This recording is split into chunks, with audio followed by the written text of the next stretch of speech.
what the hell these things do? Well, red bone marrow. I mean, we talked about this way back in bone, right? Red bone marrow is found within the trabeculae of spongy bone. Blast from the past. Where do we find red bone marrow? We find it more in flat bones, irregular bones, okay? Flat bones, skull, ribs, sternum, those are all flat bones. Vertebrae, the hips, the os coxa, irregular bones. Right now, as adults, we have it in the head of the femur, in the head of the humerus. That is predominantly where our red bone marrow is. Now, if this was a child, where are we going to have it? Damn near everywhere. Shaft of long bones, humerus, femur, everything. When we talked about red bone marrow, we talked about it being the site of red blood cell production. And that is 100% correct. And nothing has changed there. But what else forms there? All of our formed elements are formed within the red bone marrow.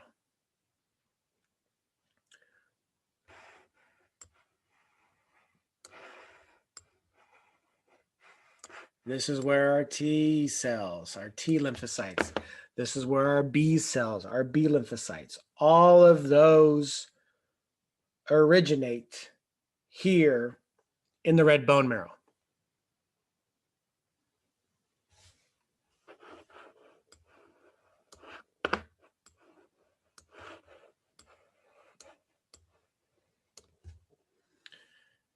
B cells stay here. Okay. B cells originate here in the bone marrow, and they will mature in the bone marrow.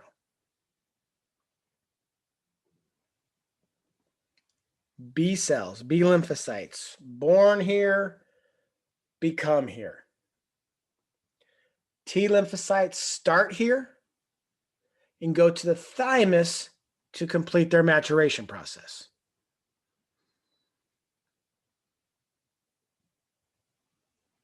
B cells, bone marrow, T cells, thymus.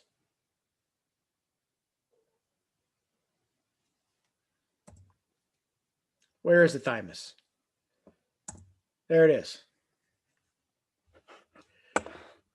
Sorry. It is this big ass structure, man. That thing is huge. Look at that thing. That's in a child. An adult is right here. Look how small and pathetic that is. The thymus is a huge structure when you are a child. It reaches its kind of zenith sometime around the beginning of puberty. Okay, middle of puberty. And then it starts to slowly atrophy after that. So it's basically located in that mediastinum. It drapes right over the dang heart. It covers the whole dang thing as a child. As an adult, meh, pathetic, right?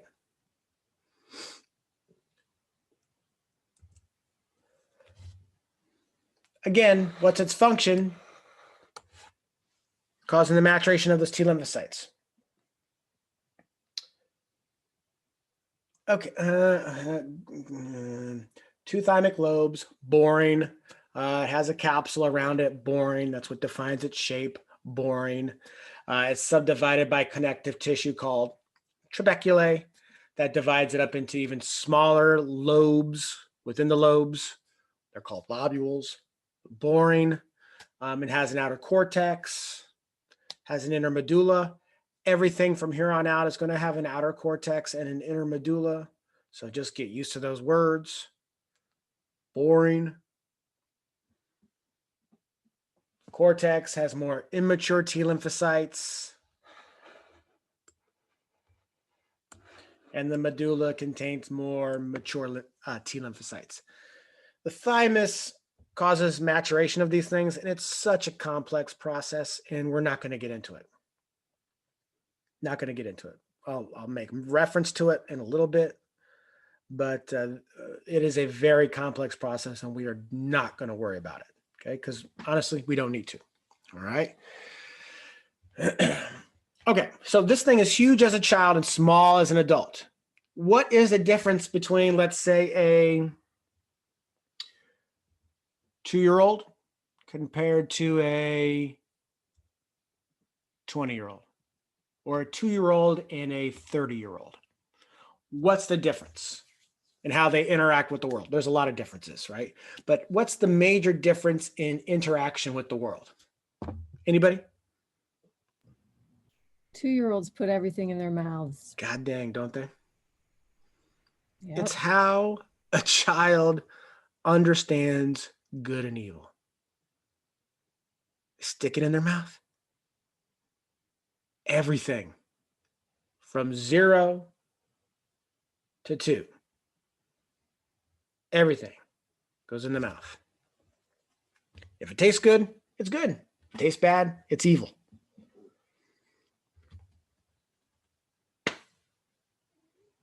You go walking around. Let's say you go walking around campus. Well, pretend you're at school. Or hell, okay, let's say you went and got gas today. I hope to God that they wipe those down after a handful of uses, right? But you know they don't. All right, so let's say you're walking around. You had to go to Target, you had to go to Walmart, you had to go potty. You walk into the bathroom. Okay, you don't think about it. You had your purse with you. Set your purse down on the floor of the bathroom. Didn't think about it. Go home. Got a little 1-year-old, little 7-month-old. They're crawling around on the floor. You got your shoes on. You've been walking around all over God's creation all day long. You went into the bathroom at Walmart, so you know you've touched literally everything and everybody in the Kansas City area. And you go walking around on your floor with your shoes on, and they're walking around, they're crawling around on their hands and feet, and then they're playing, they're putting their hands in the mouth. What did that kid come in contact with? And you're going to be like, well, nothing. They've been in my house all day. Nonsense. You've walked around God's creation. You've walked in the dirt. You walked into Quick Trip. You walked into the bathroom at Walmart. Everything on that bottom of that shoe, everything that was on that floor is on the bottom of your shoe. And now it is in the hand of your child, and your child's hand is in the mouth. Uh-oh.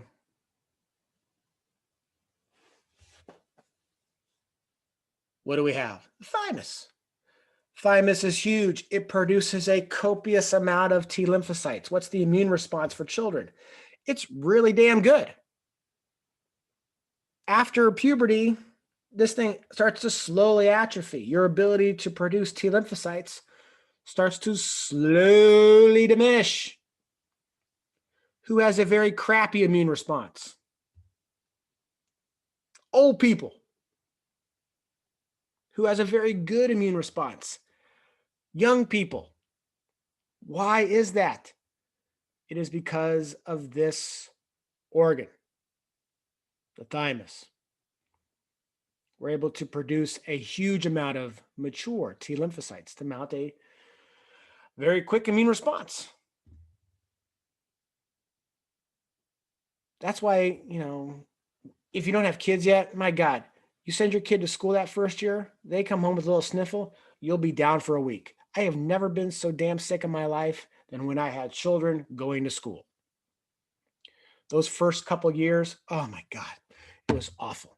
Just awful. All right. Hell, even when I started teaching at Maple Woods, oh my gosh, I got so sick those first few years until I got used to all you diseased students coming around me all the time. So it's crazy what kids carry and don't have any problem at all. I remember my oldest, swine flu was going around when he was little. He got like a little sniffle. I was down for like a week. Jennifer was down for like a week. It was god awful. Okay. But for him, it was no big deal. He was able to mount a quick immune response because of this thing right here.